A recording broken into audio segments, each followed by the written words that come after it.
Y antes del tren que, cerca del año 1700, los trabajadores de las minas cargaban el carbón en sus espaldas para sacarlo de los profundos túneles donde se encontraba.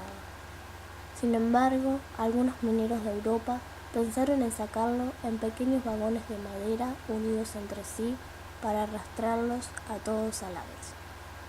Para que los vagones rodaran sin salirse de la fila, surgió la idea de construir dos largos carriles de madera. Estas hileras de vagones, cargadas de carbón y guiados por un camino de rieles de madera, fueron los primeros trenes. ¿Cómo llega el tren a nuestro país? Hacia 1850, la Argentina comenzó a organizarse. En el país se desarrollaban diferentes actividades agropecuarias según la región, y los gobernantes de aquella época sabían que muchos de esos productos podían ser vendidos a Europa, sobre todo a Inglaterra. Por eso, para no perder la oportunidad, decidieron fomentar la inmigración y poblar el país con millones de trabajadores europeos para desarrollar la agricultura y la ganadería. Pero una de las grandes dificultades era la enorme distancia que separaban los centros de producción del puerto de Buenos Aires. Así, las autoridades impulsaron el desarrollo de las líneas de ferrocarril, que podían transportar más cargas desde el campo al puerto a un precio menor. Sin duda fue un cambio enorme.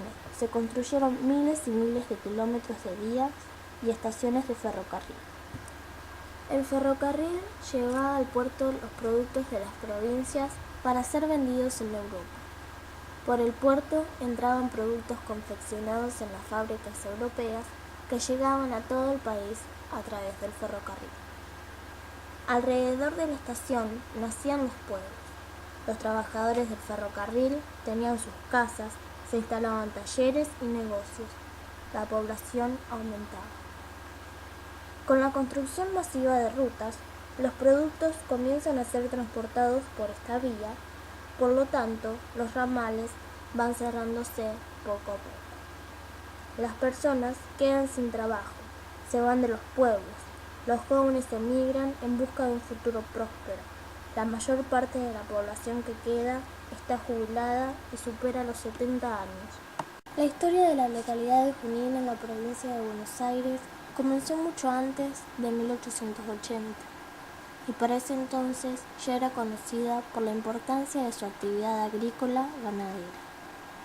Sin embargo, a partir de ese año, la ciudad comenzó a crecer a un ritmo vertiginoso. Precisamente en 1880, cuando luego de un largo pesado trabajo en el tendido de las vías, llegó el ferrocarril a Junín. Nuevos pobladores se instalaron en el pueblo, muchos de ellos inmigrantes, y la cantidad de habitantes fue creciendo rápidamente. Antes de 1880, la población no llegaba a 2.000 personas y en 1895 ya había aproximadamente 12.500 habitantes. En la región se construyeron las estaciones, por supuesto, pero también grandes talleres en los que se reparaban los trenes. Por la importancia que comenzó a adquirir Junín, empezaron a abrirse bancos, confiterías y teatros.